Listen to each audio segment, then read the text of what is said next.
Today in the studio, folks, I got a real badass, Kellan, Ness. What's cracking? What's up, brother? Thank you for having me, man. I'm super excited to be here. Hey, if you guys don't know who he is, that's because his girl ain't with him, Alex, and they're from. If you do know him, then you know him better as Alex and Kellz, Kellz, Kellz, Kellz. You can find him on Instagram at Alex and Kellz or alexandkells.com, or probably more people know you from TikTok. Yeah, 100%. Yeah, you got millions. We got a couple million. There's more than a couple. Only like 7. And it's growing, I'm sure. Every day. Dude, that's what's crazy about TikTok, dude. It's so viral. It really is. And that's like the cool thing about TikTok is like it's really giving people, you know, just your everyday average Joe a chance at, you know, really getting himself out there. So yeah, and that's what is exactly it is. It's a freaking television station in your hand. Too many people don't understand that. You can leverage TikTok, YouTube, Twitter, all of them, but people don't. Why do you think that is? They're scared to put themselves out there, or they not consistent. Get up on that mic like it's a wiener. Okay. See, why'd you move towards it? It's a wiener. Gosh damn it. Dude, you're hilarious. Hey, where's your girl? She's at home with the baby. Damn. Should have brought her, dude. Fans would have loved her. Dude, everyone loves her. I think that's why you got 7 million followers. It is. Honestly, like, I'm not going to lie. She's smoking, man. Yeah, but see, dude, there's also, I guarantee you, if I break down your followers, there's going to be a bunch of girls that are following because of her. Yeah. There's going to be a bunch of dudes following mainly because of her. Yeah. And then you're going to get a bunch of girls following because of you. And believe it or not, there's probably dudes following because of you. Yeah, I'm not a bad looking guy. But that's the thing, dude. There's all kinds of people out there, and all they want to do is freaking be entertained on TikTok or Instagram. And it's a broadcast station in your hand. And you found it. Most people don't. Yes. So go get yourself a hot girl. Yeah. Do skits on TikTok that are funny and well performed. And freaking you start getting it. How do you collaborate? Like, let's say me and my girl, we were going to start doing it, and we wanted to collaborate with you guys. Do I call you and say, hey, let's do a collab? We're coming to San Diego. Where do you live? Sacramento. Yeah, we're coming to Sacramento, dude. Let's do a collab. Let's collab somehow. And then I'm on yours and you're on mine. But if I don't have any followers, why would you collab with me? That's what I'm saying. So you got to kind of be strategic with it. But like, I was at a position where I was that guy DMing all the bigger people, and I'm like, hey, let's collab one day. And, you know, no one honestly ever really gave me a shot. Like, everyone just kind of blew me off. And now I'm friends with all those people that blew me off. Like, for example, like, Hammy didn't really blow me off, but my friend Hammy TV, oh yeah, Hammy. Yeah. He's the man. He was just on Ed's podcast. Milet? Yeah. Now, if I were to coach Hammy at all, all I'd say to Hammy, and again, I think he's got more followers than I do, so I ain't coaching him. But those two, like when she like, and I haven't seen all yours, maybe you're doing it too, but when she like freaking pretends she's cutting a nasty fart or any of that nonsense, I just think like I wouldn't do that part. Dude, Hammy that guy's a different type of animal. They're Hammy. Yeah. They're awesome, great people, but it's so funny because I looked up to them. Do you do the fake fart thing? No, girl? No, that's one thing. Listen, that's one thing that she'll never do. She doesn't want to like. She's like, I don't poop. I've never heard her fart. Honestly, dude, I've never my even kind of girl right there. Yeah, smelled her after 3 years of being together, not once. Dude, I'm telling you, I don't do that's the same all I'd thing. say to Hammy is, dude, your girl's hot too. I'd just like keep her from, you know, sticking out the butt and farting and being like, you know, like she farts and poops. She don't fart and poop. Queens don't fart and poop. Yeah, that's one thing that Alex will definitely never do. I try to get her to do it a couple times, and I realized I was like, you know what? Nah, it's not for you. Yeah, it's not for you. Dude, be careful what you wish for. Yeah, definitely. It's like when they say, hey, you never want to meet your hero. Mm-hmm. That's because sometimes you meet your hero and they're not a hero. They're a dick or they, you know. Yeah. Like, for example, a lot of people out there, not many, but a few. Oh, I forgot I won't go there. No, it's okay. No, no, I was going to go somewhere. No, let's go. Well, it's a little bit political. I was just going to say there's a lot of people that like, you know, well, there's not a lot of people that like Biden, but the ones that do, they had to see him shit his pants. They have to see him walk around and be like, blah, blah, blah, and not have a sensible conversation with people. Yeah. That's the equivalent of seeing your girl look like she's taking a dump and listen to freaking fart noises. Yeah, I can see where you're going with that. 110%. That's hilarious, dude. No other podcast would go this way. No. And that's just because, like, if I was sitting here talking, there was no camera or recording. Yeah. I'd be asking you these questions. I'd be saying this shit.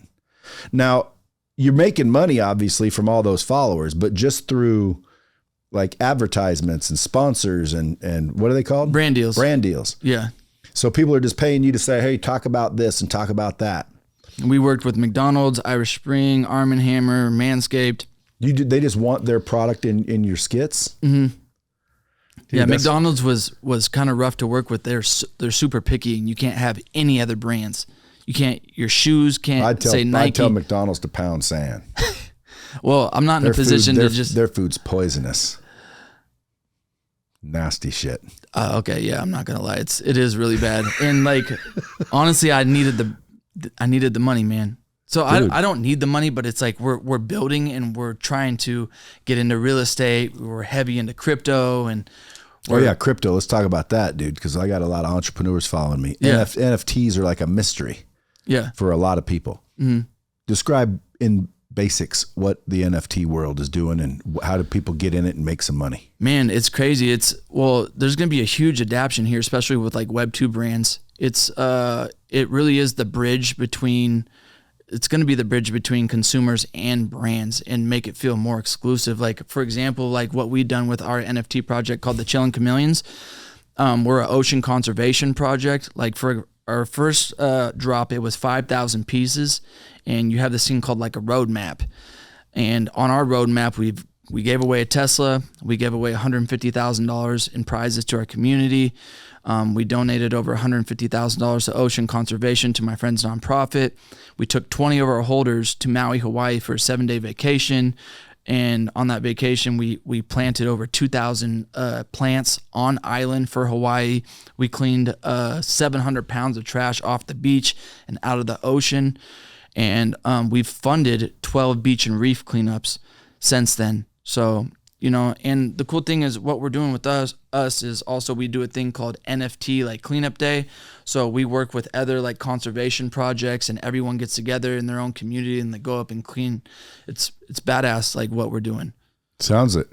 So let me ask you a question. Your tattoos, dude, number one, how long have you had them? I got my first tattoo like when I was 17. It says Familia on my arm. I used to hang out with some people back in high school, and they kind of motivated me to. Serenos 13? No, not them. We Latin Kings? No, it was who? I hung out with like a lot of like. They're obviously Hispanic. Hispanic people. But you're tip to tail, dude. Your hands all the way up to your face. Yeah, I got my girl's name right here, Alex, and then our anniversary, so I don't forget. That takes commitment. What you did there. I'm an extremo, so that's like kind of everything I've done in life, whether it was drugs. I became a drug addict and did drugs to the maximum. What else have I done? Whether it was TikTok, you know what I'm saying? Like I go all in. Everything that I do, I go completely all in. That's a With good tattoos, trait. I go all in. Well, dude, it looks good. Like you're one of those dudes where the tattoos look cool. I mean, like I'd never get neck tattoos, but when I look at yours, I'm like, fuck, I want a neck tattoo, even though I'm way too, I'm past that ability. Thanks, but your shit looks cool. Did you get it all done at once, or are those just over the years? Over the years, realistically, it's like tattoos suck. I don't care what anyone says. Like it's not fucking fun to get a tattoo. So I'll go super hard for like 2 months and get a bunch of tattoos, and then I'll take like 8-month break, and then I'll get all motivated and pumped up again, and I'll go get more tattoos. So how long ago did you meet Alex? I met Alex about three years ago. So this is all new for you. Yeah, this Where were you before Alex? Dude, shit. So you want to start back at college? But I mean, you're like at Alex and Kellz, which means that's always been that to get that many followers. You started at zero. Started at zero. So that means before her, you didn't have all that. I didn't have shit. Yeah, what were you doing? Where were you? Right. So how far back do you want to start? 18? I'm 30. Yeah. Let's go. Okay, 18. Moved to South Lake Tahoe. Worked at Heavenly ski resort for about 2 seasons, and just grew weed up there, and just was a snow bum. I had hair down to here, looked like freaking Justin Bieber. After that, I realized like my dad was like paying for my rent and shit up there, and he's like, "You're fucking up." I went to school maybe like... Yeah, but that's a cool place to end up after high school. Yeah, that's what I'm saying. But so I went to school... Tahoe, dude, in the summer? Shit. Oh, what? It was amazing. I had women from all over the world. It or not, I was meeting people here or there. It was crazy. I haven't been there, but I went to Coeur d'Alene, Idaho, and I'm like, I got to get a house on this lake. And someone said, before you buy anything, go to Lake Tahoe. Yeah. Is it sick up there? You haven't breathed the air of angels until you've been to Lake Tahoe. That's a quote by Mark Twain. Damn. I'm going to go up there this summer. Dude, go right now. It's beautiful. I literally just got back. I don't like snow. I ain't a snow bunny. Yeah. I'm a motherfucking, I like sun and... Yeah, you live in the desert. Yeah, I like sun and water and board shorts, not freaking... You got a boat? Yeah. Dude, I love boating. Yeah, Wake surfing, best. So you're in Lake Tahoe. You're dicking off being a ski bum. Ski bum. My dad called me. He's like, look, I'm going to give you a second chance. Come move up here to Portland. And what do you mean a second chance? What was your first chance? School. Him paying for my school. College? Yeah. And you dropped out? Dropped out within like... So he said, fuck you, go, I'll pay for your rent in South Lake Tahoe? He's like, go to school and I'll help you out. Is your dad loaded? They do all right. My stepmom, she owns like an immigration law firm in downtown Portland, and he retired at 40. He did customs and immigration. So it's funny. She fights for them to stay, and he was fucking kicking them out. So, but he's like, come up to Portland, give you a second chance. So I came up there. I had a little truck. I sold that for like $3,000. It's funny. Right before I went up there, I went and blew like 1,000 of it at the strip club with all my buddies before I left. I had no sense of money and credit, anything. So I was like, whatever, fuck it. Partied, went up to Portland, stayed with my dad. He's like, look, if you're going to live here, you got to get a job. And I just kind of blew him off for like a month and then ran out of money. And he's like, look, you got to get a job. I was like, all right, whatever. I'll start looking for a job. He's like, well, we got you one at McDonald's. Like my stepmom, she's Filipino and we have a bunch of family up there. And she was a manager at one of the spots. And so I got a job there and I lasted 2 weeks. Literally I walked out. So I was hungover as fuck, right? And I go to work and I told him, I was like, look, I'm not making any of this food. This food's poison. It's trash. I don't want nothing to do with this. And so they put me up front. I'm working up front. And then, like I said, I came in hungover. And it was in kind of like a shitty part of Portland. So this lady comes out of the bathroom. They had locks on the bathroom, like keypads, like it was that bad.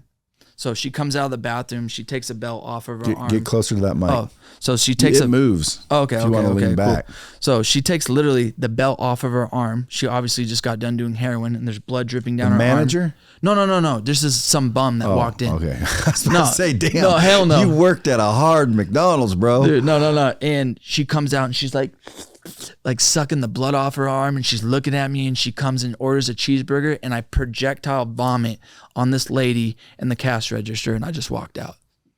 So that was my McDonald's experience. Epic. Dude, I can't make this shit up. Okay, so now you fired from McDonald's. I'm like, all right, I got to get like a fucking decent paying job. So how old are you? I'm 30. No. How old are you at this time? At this point, I'm 20. I'm about to turn 21. So I get a job at Verizon. Yep. I work at Verizon for a little bit, and I see all my friends partying back, and they're living the dorm life. They're at Chico State and fucking having the time of their life. And I was like, look, Dad, I'm tired of being up here. Me and him were kind of having like a rocky relationship, so I was out. So he wouldn't pay for a plane ticket. That's Portland, though. Yeah, it's Portland. So So you went from South Lake Tahoe to Portland. Portland, and then back to. I lived in a small town called Galt. It's a little farm town. So I went back to Galt again, worked at Verizon there, and I started learning sales and understanding sales. But I was still partying a lot at this time. Like every weekend, I was just chasing puss and fucking drinking and doing a little bit of drugs. Nothing wrong with that. Yeah. But after that, I started working for a mortgage company called Paramount Equity Mortgage, and I started learning. They had me cold calling, And that was intense, man. I was making 200 to 300 phone calls a day, and literally I'd get you on the phone and I'd prep you for like, I'd have you send me all your docs. It was crazy because I got really good at this. I got it to a point where I'd have you on the phone and we would call the bank together. We'd get you to send over your homeowner's insurance, your bank statements. I'd call, be like, hey, Wells Fargo, I'm with so-and-so on the bank. Can you send over all their stips? I get everyone's stips and then send you over to the mortgage lender or whatever the fuck, loan officer. It was crazy. I was doing that. I worked at Chevy's on the river. And then after that, I started selling direct mail. That was cool. I ran a team. You're going from job to job. Job to job, just all over the fucking place. What's the most amount of money you were making during that period? Oh, dude. I was living paycheck to paycheck. Literally, I was over. I can't even, until like 2 years ago, I couldn't even get a bank account because I'd overdraw my bank accounts like $400 or $500. And you would think the banks wouldn't allow that. No, they did. They didn't give a fuck. It's stupid that they allow it. Like when your balance is zero, shit declines. Dude, I would you overdraw. Write a check, gets rejected. Yeah, like, you ain't got no money. We don't go in the negative here at this bank. Dude, I had no sense of direction. I had no idea what I was doing. No one told me shit, and I had fucking, I don't want to say a shitty friend group, but I didn't have people that were elevating. Your real mom? My mom, I lived with my mom. My mom was an alcoholic at this time. So she wasn't giving you no advice? No. She's sober now. Cheers to her. She's sober 8 years now. We have a way better relationship. Good. Yeah. Super happy that she's sober. But yeah, so I was fighting with her. I was just upset, man. I didn't know. I was lost. I'm trying to make money. But so come 24, 25, I start working for this direct mail company. I'm running a team of 6 people. And I'm at this point in my life, I think I'm crushing it. Now, how much you making? Fucking $6,000 a month. $7,000 a month. But for me, that was fucking great, you know. I was happy with it, but I started making that money, and then I got into drugs. I started snorting Oxycontin with yeah. What's that make you feel like? Fucking great. I can't even lie. It's Dude, amazing. there's a big old I don't know what to call it, epidemic. There's a opioid. Opioid. Yeah. So like that shit supposedly it grabs you, dude. It's horrible. But the thing is, for me, is like my best sales months. You're not doing it anymore. Oh, dude, it was either I kept doing it or I'd die. Well, that's what's happening to all of them. Yeah, exactly. So I don't understand why people keep doing it. It must make you feel unbelievable. I think people just they're lost. They're looking for like money and drugs. You ever smoke crack? Definitely not. I've smoked crack, dude, and I'm telling you. Whoa. Like when you How was it? Oh, it freaking makes you feel like unbelievable. That's why people are so hooked on crack. Yeah. But dude, I realized, holy shit, like I smoked so much one night that my chest felt like it was going to collapse. Oh shit. And I fucking said, I gotta get the hell away. And it literally caused me to move 1,000 miles away and never look at the shit again. But see, I was smart enough to realize, dude, that's going to get you. Mm-hmm. A lot of people, they don't realize it until it's too late. Yeah. But you were on Oxycontin and you quit. Yeah. So it didn't get you either. No, I didn't. I always had like a pretty good understanding. Like once I started feeling the effects on my body, I was like, look, all right, what kind of effects were you feeling? Heart palpitations. One night I was laying in bed. I felt my heart stop, woke me up out of a dead sleep. And I was like, all right, I got to quit. So again, describe the doing drugs. Like you'd wake up and snort it or take a pill or what? Oh, I'd snort it. Yeah. I think I was more addicted to the act of like snorting it. It was like kind of fun. It was like my coffee in the morning. I'd go get to work, sit in the bathroom, crush it up on my phone, snort it. And then all of a sudden you felt what? Drunk, high? Fuck no, dude. It was sort of chatty? Some people are like nodding off. For me, I was chatty. I was ready to go. I was smiling and dialing. I was happy. And no one as shit. knew you were on it. Yeah. No, well, after a while, it starts to take effect on you. Like I was like probably looking like real skinny and sick. Like you can only do drugs for so long before it starts making you look like a fucking dickhead, you know? So after that, I was doing the direct mail, did that for about 2 years. And then I met this guy named Darren Sadler. And he was friends with my friend Chase. And they're like, look, we're moving to San Diego. Chase who? Chase Underwood. So, they're like, move with us to San Diego. We're going to help you change your life. I'm going to teach you real sales. We're going to get you reading books. And like a mentor. Like a mentor. Yeah, essentially. Like they were fucked up mentors, but they were good. They they bullied me into fucking becoming like a fucking man. You know what I'm saying? They fucked with me so much and teased me and fucking made me quit being a pussy essentially. So they're like, quit your job, leave your girl and come with us. I had a crazy fucking girlfriend at the time and it was very unhealthy. So they're like, drop everything and just move with us to San Diego. So I was like, fuck it. Boom, quit everything, moved to San Diego. I started reading. I started learning Facebook and Instagram ads. We started like role playing and he was teaching me closes and sales and just so much shit. And I was just learning and I started becoming confident in myself and feeling good. And I was sober and I was clear headed.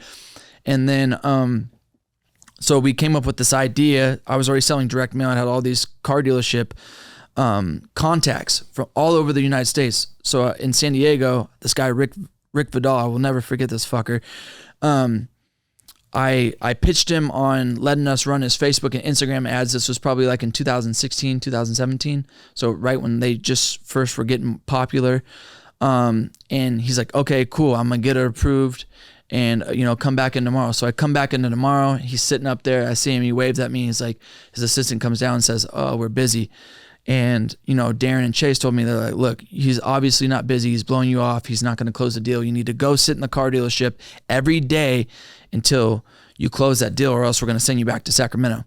So I sit in that car dealership for 3 days, for 3 hours, looking like a fucking dickhead, ready to cry because this guy's ignoring me. I know they're going to send me back to Sacramento. At this point, I have zero money. I'm sleeping on an air mattress at these guys' house. They're paying for my food. I'm not feeling good about myself at all, except for the fact that I'm learning and I'm educating myself and I know I'm going to be able to make money with the knowledge that I have now. So I got sent back to Sacramento. One of my old business. What do you mean sent back? They sent me back. They kicked me out. They bought me a plane ticket, sent me on a plane, and fucking. They said, "You're done here, kid. You're done." I remember I sat in the car. Beat it. Why? What were you doing? Just not making money for them, or what? Why would they kick you out? I didn't close the deal. They said, we're going to put you out if you don't close the deal. They put me out. Hey, teaching me a lesson. Yeah, accountability. I'm so grateful for it because I went back after that, started my own Facebook and ad company. I started running Facebook and Instagram ads for gyms. I got Uriah Faber. That was my first big client, paying me $5,000 a month. Ultimate Fitness, the MMA fighter. He gave me a chance, and after that, he was my reference, and I locked down like 15, 20 clients after that. And then Uriah Faber's a funny dude. He's a smart dude. Super smart. Hustler, real entrepreneur. He was in here once or twice. Really? That's awesome. Nice. Dude, that's when I, really got to talk to him, man. I'm like, dude, you're a smart son of a bitch. He's funny too. Yeah, super funny. Yeah, he was cool, dude. He gave me a shot and fucking let me use him as a reference, and I crushed that and started doing that. So you started doing that, and then you started making a little better money. What? How much you making? A little bit better money. And the funny thing is, that guy Darren from San Diego saw we were making money. He's like, "Yo, give me 50% of the business. I'll come up there and I'll help you guys 10x your business." He came up, lived with us. We had this fucking player apartment downtown Sacramento, and literally we couldn't afford to put fucking furniture in there or nothing. All I had was 3 chairs from IKEA sitting at an island. We spent all of our first initial investment just to get in this apartment and make ourselves feel uncomfortable to where we had to work so hard to be able to pay the rent for this fucking place. So finally, after a month, we got like a little bit of furniture in there, and then he moved up there, and then I fucking had to split a room with this fucking ass, and he treated it like a fucking frat house, dude. He fucking was getting fucked up every weekend, and he'd come in and wake us up at 4:30 in the morning, like, wake the fuck up, read this fucking book, and throw books at us and dump water on us. It was like hazing, bro. It was fucking crazy. But what's this dude's name? Darren Sadler. Where's he now? Dude, I don't know. He's fucking, that guy's always doing something, but he's a hustler, but he's kind of like a. Well, he knew the formula, because, reading daily is part of a success formula. Yeah, no, he has a, he's a multimillionaire from all the shit that he's done in the past, and he has a cool story, but he's kind of a piece of shit at the same time. He's going to listen to this and he's going to call me, but he's going to laugh because I do give him credit for helping me get to where I am today 100%. But he's however he did it, as long as he did it, right? Yeah, as long as yeah, dude, I'm super grateful for him and my business partner, Lonnie. But he came up, lived with us. We kicked him out, shut down the business, and then I was fucking sitting with my fucking dick in my hand again, broke as fuck. And So he didn't come up there and 10x your business. No, fuck no, dude. I came up there and shit on your business. Shit on my business, took 50% and watched me. Treated it like a $2 hooker. Exactly. Fuck, that's good. Yeah, man, it was fucked having him come up there. But and then you sent him away. See how the fucking tables turned? Yeah, exactly. You went down there, he sent you away. Yeah. Then he showed up there and now you sending him away. Yeah, then we sent him away. So, we lost all of our clients. Darren, you listening, dog? You got sent away. Yeah, he did. Dude, he the got tables put out. turned on you. Yeah. So after that, we lost all of our clients. And then why'd you lose all your clients? Just Facebook ads were starting to get more expensive, and we didn't realize like we were working with so many different gyms, so we were raising our own AdSense in a sense. That's see what exactly I'm saying? What you're doing. Yeah, so leads started becoming way more. Leads because we had 20 clients, but leads becoming, when I first started working with Uriah, we generated him 300 prospects in the first month, and I think he closed like 75% of those. What was he selling? Just year-long gym memberships for his new gym in Sac. Yeah. So look, after that. Okay, so now you're busted. I'm fucking sitting there. I'm sad. My buddy Michael Fuentes lets me go move back in with him. I don't have no car. He's paying for everything for me. He's always been a great friend to me. Who's this one? He's just one of my high school friends. You don't want to name him? Michael Fuentes. Yeah. Good dude. Great dude. Sadler? Nah. Yeah. But hey, Sadler got the job done, you said. He did. Well, Michael took me in, and I called my dad one day. I just broke down crying. I was like, look, just get me a car and I will change my life. Like, I know how to get money now. I have a plan. Get me a car. I'm done being a jack off, Dad. Exactly. I was like, I'm sober. I'm not fucking doing drugs. And he saw me grinding and, being sober, and he was happy. So he's like, you know what? Look, here's $4,000. I took that $4,000 and went and got a brand new fucking Kia CX-5 or something like that, little SUV. And then I didn't close any deals forever, and my first payment was coming up. I had $17 left in my name. My other friend, Darren, he owns a company called Friendly Farms. It's a cannabis company.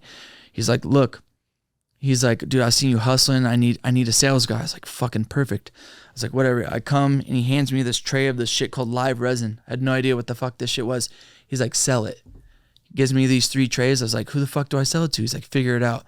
So I post on Instagram. I was like, look, I got this fucking live resin here. Do I have any friends in the cannabis industry? I made $780 my first fucking day. And then I fucking went ape shit crazy for them and fucking started crushing it. And then I started making like $10,000 a month, but I never made money like that. So I was just blowing it on clothes and taking trips. And I was just kind of living like the young lifestyle, traveling from here to LA, closing accounts, taking trips all over, going on dates, fucking just having the time of my life. And then after that, I met my girl Alex towards the end of that, after living in Hollywood, and moved back from Hollywood. And where'd you meet her? On Instagram. She had an account. You DM'd her? Yeah, I was surfing. I was looking through girls, and I saw her, and I was like, holy shit, I gotta talk to her. So I sent her a DM. She was in the gym. I'll never forget. I was like, damn, you're looking extra healthy. Or I was like, damn, you look healthy. I want to say something different, like how many other guys I don't know what other guys are fucking saying, but I'm gonna come different. Yeah. She kind of blew me off for a little bit, for like a month, but she followed me back, and I told her right after that DM, she's like, oh, thanks, blah, blah, blah. I was like, yo, be ready by 7. I made reservations at Ruth's. I'm taking you to Ruth Chris tonight. And she never replied. And then a month later, I always see her watching my stories and stuff like that. I posted something funny. She's like, all right, take me to Ruth's. Then there was a wrap ever since then. We moved in 3 months. 3 months after that, we moved in together, and fucking now we are, 7 million strong, and we have a beautiful son named Banks, 6 months old. He's the fucking love of our lives, and dude, life's so good with her. She's literally my rock, holds me down, keeps me organized, and dude, she's put up with so much from anxiety. I got crazy anxiety. Right when we met, I got arrested and was on house arrest for 6 months for defending myself. I wish the fucking DA would, the DA would watch this and hear, because he fucked me good. I had 2 guys come up to me, harassing me, calling me a pussy, a bitch, blah, blah, blah, saying, I don't know, just talking a mess. And they walked away and then came back, and I was shooing them away like this, like, get the fuck out of my face, get the fuck out of my face. And then, I don't know, he said something to me. I pushed this guy, this guy comes at me. I pushed that guy down. As this guy's getting back up, I fucking, boom, cracked him one right here in his face, broke his whole nose and this. And then this guy got back up to come hit me. And then some random guy out of nowhere came and uppercutted this guy, flat backed him. And it's not like I sat there and gave the guy the boot, you know, I neutralized the situation and walked away. But I guess after that, cops came. Gave the guy the boots. Yeah, I didn't. I could have fucked him up. He was done. Like, it was out of a movie. I punched him in his face and boom, blood fucking shot everywhere. I've never heard it referred to as give him the boots. Yeah, that's what I'm saying. Hey, for some of the old people listening, that basically means, you know, sit there and stomp his ass out, like hurt him. Because, dude, that's the problem with getting in fights nowadays, dude. You never know who's fucking MMA champs. They'll wrap you up like a pretzel, break your wrists, and then you're fucking at their mercy. Yeah. Or you just meet the wrong person and get in the wrong fight, and all of a sudden, dude, either A, you killed somebody, or B, you got killed. Yeah. Dude, I got fucked. They tried to give me 275 days in jail. And I'm not going to jail. No fucking way. So you got popped for that. Got popped for that. Did 6 months house arrest, but she held shit down. That was like the true testament of, like, I was like, fuck, if she sticks with me through this, like. How old is she? She is 29. So you guys are roughly the same age. Yeah, roughly the same age. So I was like, look, in my head, I'm thinking, like, she sticks through this shit, like, you know. Well, now you got a kid. Yeah. And you're getting married soon. Yeah, I'm going to ask her to marry me soon, 110%. I'm telling you, bro, she's the fucking best. Like. Well, if you guys get along that good, dude, I'd do the same thing. I'm super lucky. I'm very blessed to be in the situation that I'm in. And not only that, dude, you'll start to realize, you know, see, that's why when people have bad relationships and they tell me, you know, this person did this and that and they broke up, but, you know, 2 years ago, you guys were fucking in love and everybody was the greatest in the world. And then 2 years later, they're not great anymore. Well, what changes? You know what changes, bro? Tell me. Respect. Yeah. That's the difference. When you guys first get together, there's respect, admiration, all the freaking, you know, lust, everything being fresh and new. But the couples that don't keep that going, they end up ultimately not respecting each other. You start to freaking, you know, see other girls. Next thing you know, she's freaking tired. Next thing you know, you guys are divorced. Yeah. Don't let it happen, my man. Never. But it sounds like a freaking nice little story. And now all of a sudden you guys got together. What started you doing the TikTok? Dude, so I remember she told me she was going to leave. She was going somewhere and I was in the shower, right? So, you know, we just moved into her little apartment together after 3 months of being together. And so, you know, I'm walking around the apartment. I'm naked, butt ass naked. It's not a big deal. You know what I'm saying? Like, she's seen me naked, but I walk into the closet and it's pitch dark and I turn on the light. She scares the shit out of me and she's recording me. And then that went viral. No, that didn't go viral. Oh. That was just like the start of it. And then we just were hiding from each other, pranking each other. And we were like, you know what? I was like, I always wanted to be famous. I never knew for what. I've always been an attention whore because I never got enough attention as a kid. My parents were always busy traveling, doing shit. Even the teachers at my school was like, Jesus Christ, what's fucking wrong with this kid, you know? Me too. So I just always knew I wanted to be in the limelight and just never knew for what. And so we started filming it and we put it online and then started on Instagram.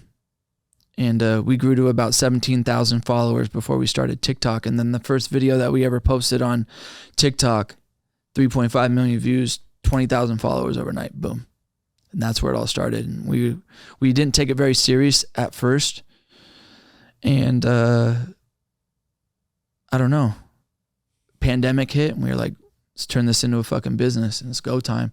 So tell me, how many posts a day are you doing on TikTok? One right now. Just one? 1 to 2. God damn, dude. How can I argue with that when the fucking results are there? But if someone else, like if you only had 10,000 followers, I'd say, dude, you got to do at least 3 or 4. Yeah, 3 or 4. Listen to Gary. I know, but like you're doing 1 or 2 and you're proving everybody wrong. I know, but just think if I did 3 to 4, that's 4 more at bats. You would think though. Yeah. You would think that's what would happen. But maybe if you did 4, you wouldn't have 7 million.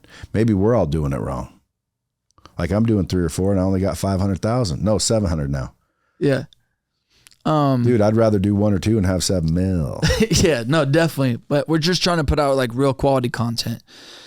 Real quality content. And if anybody's listening, you don't know where to find them. Alex and Kellz, Kellz. That's it. Just find them on TikTok or Instagram, same thing, and website, same thing. Yeah. You guys need to go look at his girl. She's pretty dang cute. They're pretty funny, I gotta say. Watching you before you came here, I was checking out your stuff. You guys are like, where do you get the ideas for these things? Shit, man. Is it just trending ones or something? I consume a lot of content and then like I try to come up with original content myself. So I think of things that are relatable. But like, do you sit there and all of a sudden say, Alex, and she goes, yeah. And you go, okay, I'm going to walk in the door looking like I, am expecting to see somebody and I want you to walk over here. And then you guys act it out and film it. Yeah. That's it. Yeah. Essentially that's it. Yeah. And then you pick the soundtrack. Mm-hmm. You do all the editing and chopping yourself? Yeah, I do that. Well, for YouTube, we have an editor. Shout out to Nona in Canada. Nona, thank you. We appreciate you. By the way, you guys, YouTube channel, I assume you find them. How do we find Alex that? and Kellz. We made it super easy. Just Alex and Kellz on everything. Well, so they go to YouTube and then type in Alex and Kellz? Yeah. If I went to alexandkells.com, is your YouTube channel listed? Yes, it's kind of like an older website. We're revamping it right now. The answer is no? No. See, foolishness. Yes. Dude, I can't believe I can freaking give you 1,000 tips to make you have 70 million followers. Yeah. Like, dude, you guys are an oddity, meaning you're breaking the rules. You're still getting freaking hundreds of thousands of subscribers and you're not supposed to be because you didn't even put the freaking YouTube link there. You're not even trying and it's happening. Dude, trust me, we're trying, but it's a lot. I just need to get a little more organized and we'll be all right. Well, dude, if I can help you, I'll give you my cell. You just text me and be like, what would you do with this? Because how old are you, 30? Yeah, I'm 30. Yeah, so like I started Lightspeed when I was 30. It's like I got a daughter that's older than you. You could be my kid. Way. Huh? Are you serious? Yeah. I got a freaking 30, I think she's 37 or... How old are you? No, 36 maybe. 53. When I was 30, I started Lightspeed. That's the company that kind of got me going. Yeah. But dude, the brand that you have is what is really in the next 3 years, dude, I guarantee you I'll probably hit $1 billion valuation in multiple companies, which would make me quote unquote a billionaire, at least on paper. And it's all, in my opinion, the personal brand that's being built for me. Like, in other words, dude, I get so much deal flow. And when you leverage that brand, you could end up with equity in 50 companies and all you do is promote them. Yeah. And dude, those companies blow up because of your brand, your audience, and you own equity in that company. All of a sudden, boom, that company sold for 400 million. That company sold for 180 million. That company, we just cash cow because it does well. And dude, in 10 years, you're going to have a whole different story. Your journey's just beginning. Yeah, definitely. Trust me, it's been a journey, and now I feel like I'm finally at a place to like really hone in my entrepreneurial skills, and it's time to grow. Like, we want to invest in real estate. I'm working with my buddy Zane Jacobs in Sacramento right now, and he's buying a bunch of homes and flipping them in like Detroit and Cincinnati, like out that way. You want to flip homes? Not flip them. It's just you just want to invest. He's buying them, renovating them. So you just want to throw money and get more money back. Putting a tenant in them. He's getting homes for like 70 to 100, cash flow $1,500 a month out there. That's a good deal, because in California, to get $1,500 a month, you're spending at least 300,000-400,000. Yeah. Well, so I can tell you, Detroit, man, at one time you could buy houses out there for literally $1. Yeah. I don't know how, but I heard about it. Yeah.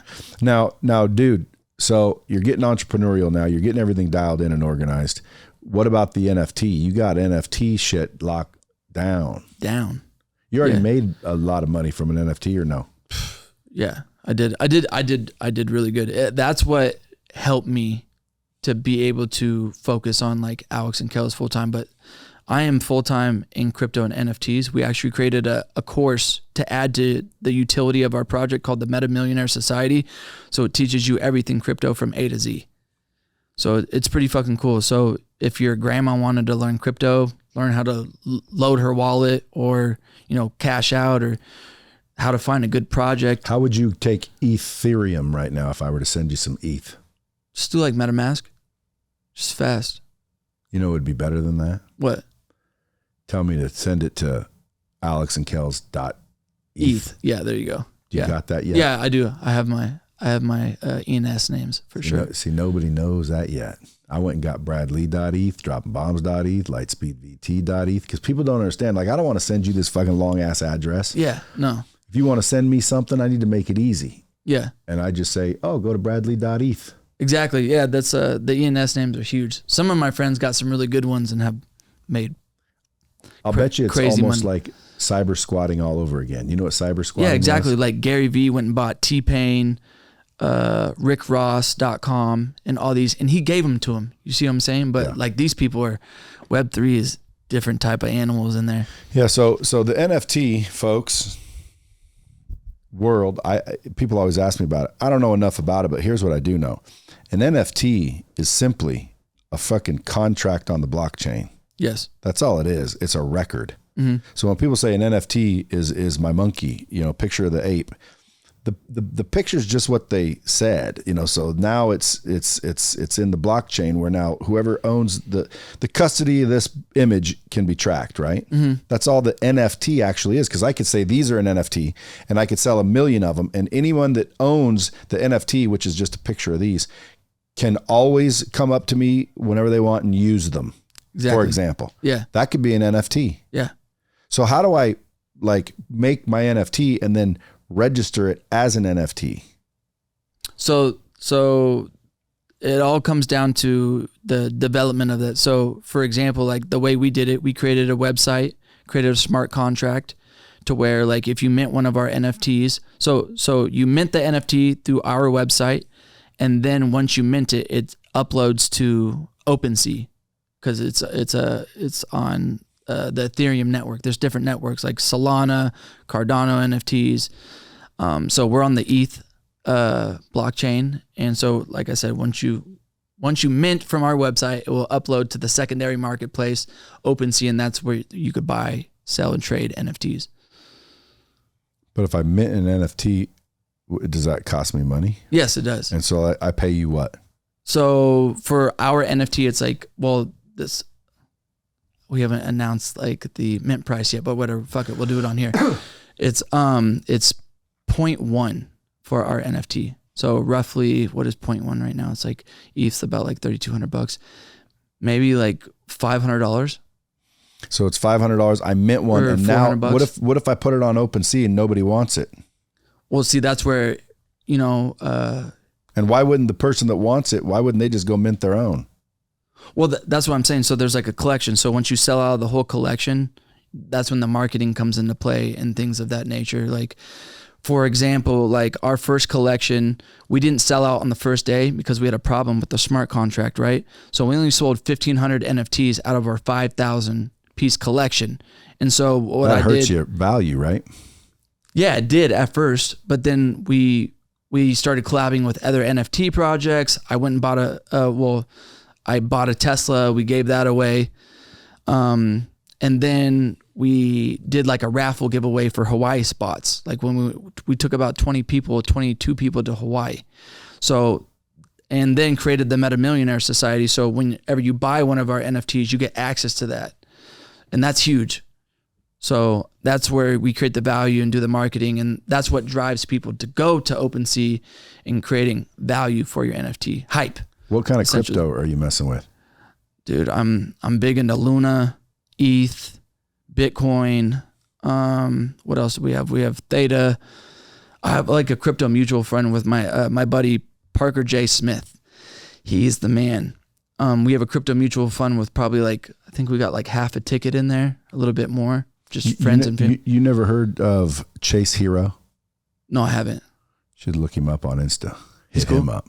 He's the man. Well, dude, when it comes to freaking, Web3.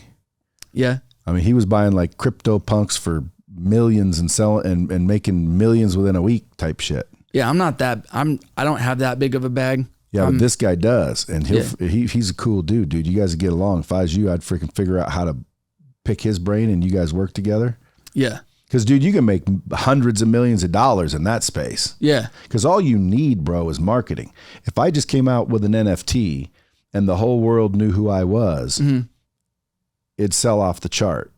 Just like Gary V's shit and V Friends and things. Yeah. He makes so much money on that because of his following, no? Yeah, but his following is more business, entrepreneurial. Mine's just kind of like Doesn't people matter. that are and just NFTs different. You make it towards your audience, your demographic. Yeah, but the thing is that people don't know how to load. The mass adoption is coming, but for right now, for like the average person, for them to set up a MetaMask and learn how to use Discord, and that shit is Chinese to them. What's up with Discord, by the way?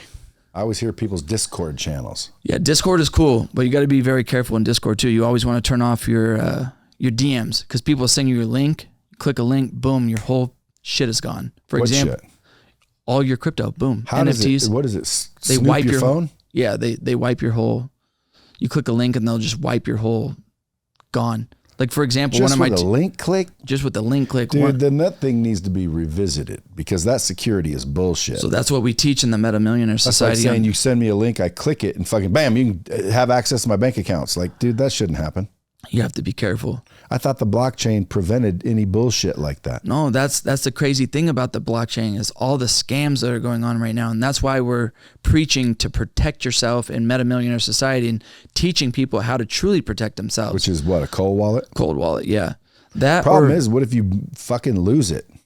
Like, dude, I'm telling you right now, I've got probably 3 and change Bitcoin in a freaking wallet that I cannot remember anything. And they told me when I made it, there's 12 words. Yeah. Don't fucking lose these words. Your seed phrase. Yeah. So I wrote down those words and I put them in the bottom of my cufflink box that I've had for a while that I don't even wear these cufflinks anymore. I put it in my closet. Yeah. When Bitcoin went up, because I got them when they were like $600. Yeah. Dude, I left 3 in there when they were like $600. Yeah. Like, I'm like, I'll just leave these here. Yeah. And then when I realized these things are fucking $40,000, there's 100,000 plus in there. Yeah. I can't find it anywhere. But they're gone, bro. Now, at least I had a chance because it was if I had that password, I'd be good. Yeah. But what if it was on a thumb drive? Because that's what a cold wallet is, basically. Yes, a ledger or a Trezor. Yeah, but what if it's on that thumb drive? Now that thumb drive gets stolen.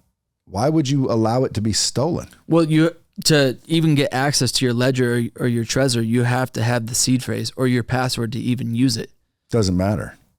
If someone steals a thumb drive and you can't access it. No, yeah, you can. How? So with ledger, if it's off a line. With ledger and Trezor, you still have your seed phrase.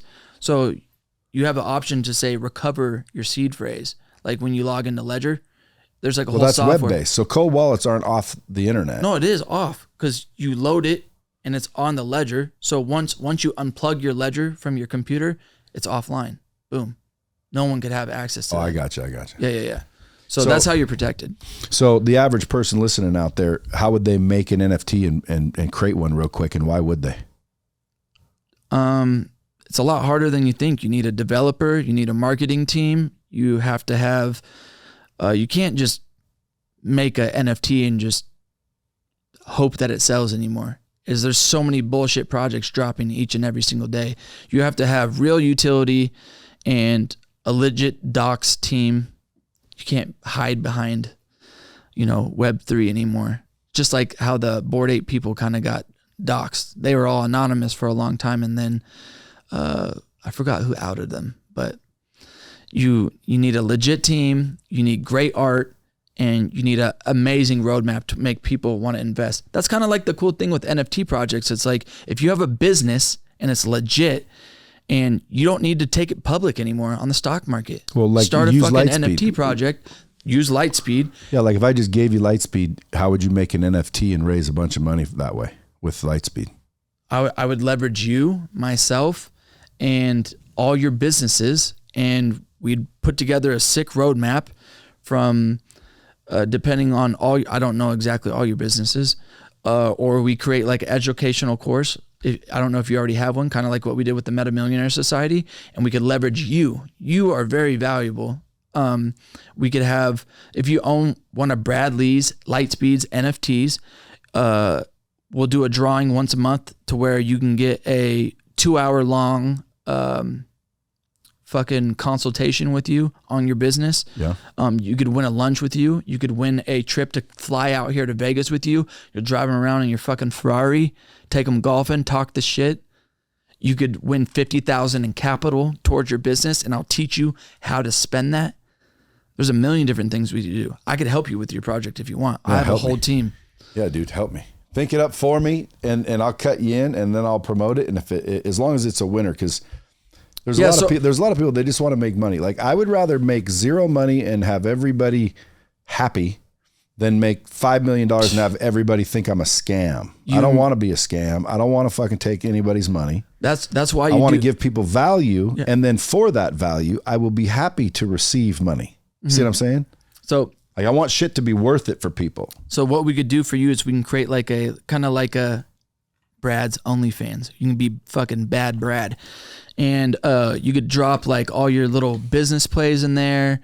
You can come in and do like a weekly webinar. Sure, I could get all my buddies to drop it in there. Dude, that's what I'm saying. Just like kind of like what Ed and Andy Frisella have, the Arte.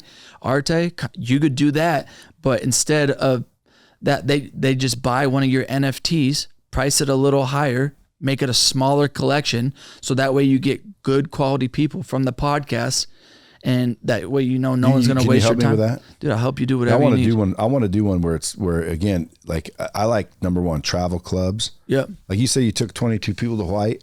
I'd like to be able to say, but they got to be cool people. So I don't want just let anyone come. So like if I want to put it out there, I say, look, for example, it's $20,000. We'll take a private jet over to Hawaii. We'll hang out 8 days, mastermind, drink, smoke cigars, get to know each other. Yeah. And all of a sudden 10 people say, I'll go. Yeah. Well, just for that is the NFT. That's all you get with that NFT. Well, that could be part of the collection. So it's okay. So if that's part of the collection, then again, it has to be enough money where I've made so much money, I can afford to bring all those people over. Yeah, that's what I'm saying. So if you do like a smaller collection, from the money, though, charge more for it. Yeah, exactly, from the money. Yeah. So that's part that confused me. So if everyone pays me 20 G's, I'd have 200 G's that's obviously in my pocket. But now they pay 20 G's, they're expecting to get these valuables. So now I've got to now go rent the room and put out the food, at least because I'm not going to do it cheese ball. Yeah. So out of that 200 grand, boom, I pay for that. I pay for this. I pay for that. Next thing you know, I didn't make any money. All we did is arrange a trip to Hawaii for people. Where do you make the money? Well, you also have other products to be able to sell these people as well. And then you have more drops. It's not like you just do one drop and you're done. You know what I'm saying? Yeah, see, dude, you should start a consulting service. And anybody listening right now that has questions about NFTs, you call my boy. Yeah, and then you just whack them, let's say 10 G's to consult them because they'd pay for that. Well, yeah, and then you give me 80% of it. No, just kidding. No, it's all, trust me, I'm the most fair person ever in the world. I make sure my team we split everything nice, and I make sure everyone's taken care of. And that's something that I pride myself on, is making sure everyone on my team eats. You said another phrase before. I forget. I should have just stopped and asked about it then. Oh, well, it'll come back to me. You didn't give them the boots. That's one of them. Yeah. And there was one other one I heard. Shit, I don't know. You were talking about somebody. Was it Zig? I don't think so. To have everything you want in life, you gotta. No, it wasn't a quote. It was like, I didn't give him the boots. Fuck, I can't remember. I've never heard give him the boots. You never heard that? I don't know. I'm an old soul, man. Oh, I remember what it was. Hold on. It's coming back to me right now. A half a ticket. Now that means $500,000. Yeah. I did not know a ticket was $1 million. Yeah, half a ticket. Yeah, but I didn't know a ticket was $1 million. Now you do. How long's a ticket been $1 million? Shit, I don't know. Ever since I heard Little Baby say it. And nobody tells me this. He's a shit. rapper. How do us old fucks stay with the But you knew what it was. You knew what it was slang? though. Only because I just saw that 6ix9ine dude in a video where he was, counting money, saying, I live like this, and then he counted out $1 million, and that's what $1 million became. He didn't say 1 million. He said one ticket. I'm like, oh, so a ticket must be $1 million. Yeah, there we go. Nice. But how the fuck did I know that? How do people know what the slang is unless you're in the industry? Watch TikTok. Your TikTok? My TikTok isn't like, it's crazy because I tried to post like my NFT stuff on there, and it just, TikTok puts you in, it's very niche specific. So you got to be, so once you're, it's kind of like YouTube. What do you think my TikTok is? Your business. You're like your business entrepreneurial. Is that a good one to be in? Fuck yeah, because you guys get the chance to make the most revenue. Yeah, well, like I don't agree with you, dude.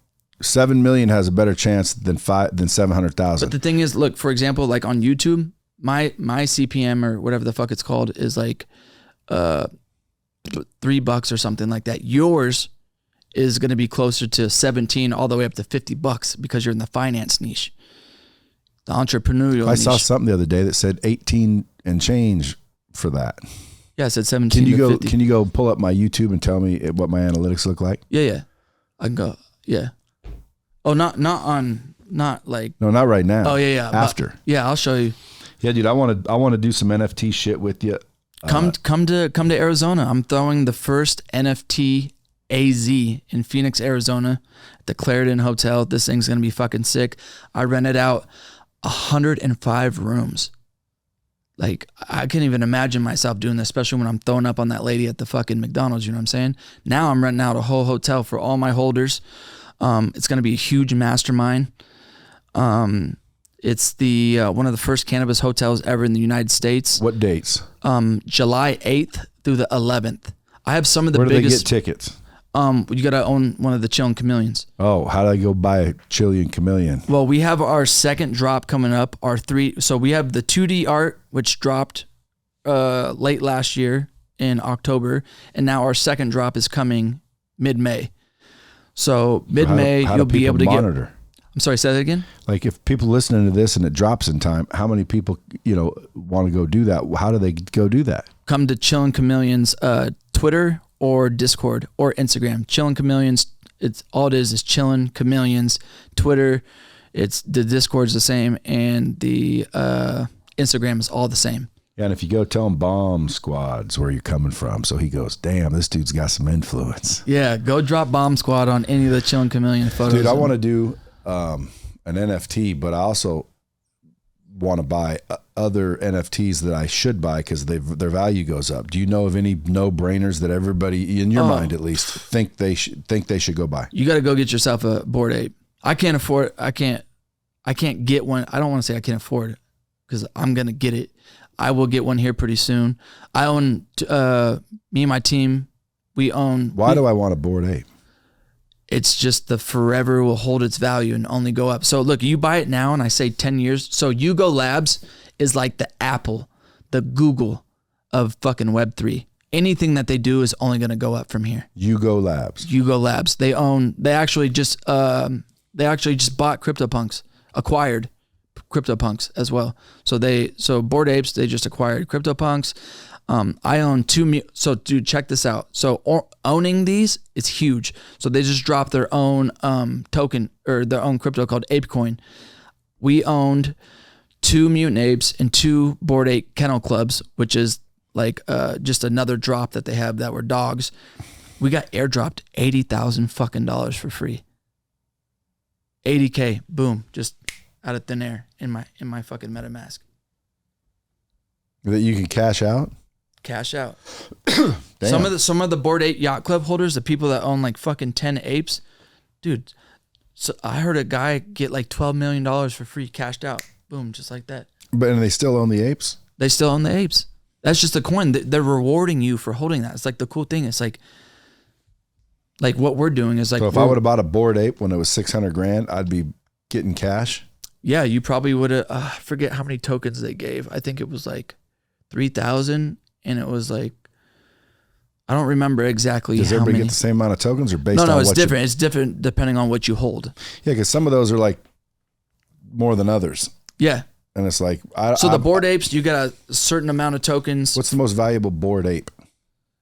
I don't know. Oh, Silvertooth. I don't know exactly which one. You see the one I'm talking about? Yeah, I know which one. Yeah. It's the one that has all the colored teeth. Mm-hmm. I always see that. The 6'9" looking one. Yeah. Yeah. Is that one worth money? Yeah, definitely. How do you know which one's worth more? At this point, it's like there's certain ones that are more rare, but like even the Flores, I think it's like 110 ETH right now or something like that. That's crazy. That's a lot of money. Dude, next time you come back, because we're gonna bring you back eventually so we can see, what the story turned into. Because dude, you're just on the beginning. Oh yeah, I haven't even got started. And you got to bring your girl back next time. Yeah, definitely. We'll see if she's cool. No, she's cool. A lot of times, freaking, couples like you guys are they got the coolest chicks because you guys, you just sit there and fuck around and nobody takes anybody too seriously. Yeah. It's fucking cool relationship. Communication and great sex is the key to a good relationship. Now, folks, who brings you the fucking cool mofos? Now, like he said, the event NFT AZ. Where do they get tickets? Oh yeah, they got to buy a fucking chameleon. You got to buy a chillin. See, dude, you have a whole bunch of people wanting a ticket that don't even know how to get one. That's what I'm saying. You got to buy. I'll teach you. Whoever wants to learn how to buy their first NFT. Look, do this. Anyone that wants to get access to the Meta Millionaire Society, I'll give them access for you. That's $1,000 value right there. Damn. To your listeners, they can take through my course. It's like 60 modules, 5 to 8 minutes long. Well, there you go. How do they do that? Just reach out to the Chillin' Chameleons. Just send us a DM called Bomb Squad. Automatically put me in for that. Got you. I'll go through your course, get a little more educated. Yeah. Folks, I suggest you guys do the same thing. Remember, if you can't figure out how to do all this, man, just go follow him on Instagram or TikTok and DM his ass. You can't DM on TikTok. Dude. So funny because Ty Lopez reached out to me the other day and I can't fucking DM him back because he doesn't follow me. I was like, I commented on his video. I was like, follow me, motherfucker. Ty, if you're watching this, fucking follow me back so I could DM you and we could work. You're looking at the TV, bro. I know. I'm looking at myself. I need to be looking at the camera. You want me to just text him? Yeah. Be like, Ty, follow Alex and Kellz back. Folks, follow this dude. Follow his girl. As always, till next time, keep it real. Dropping bombs with the real Bradley.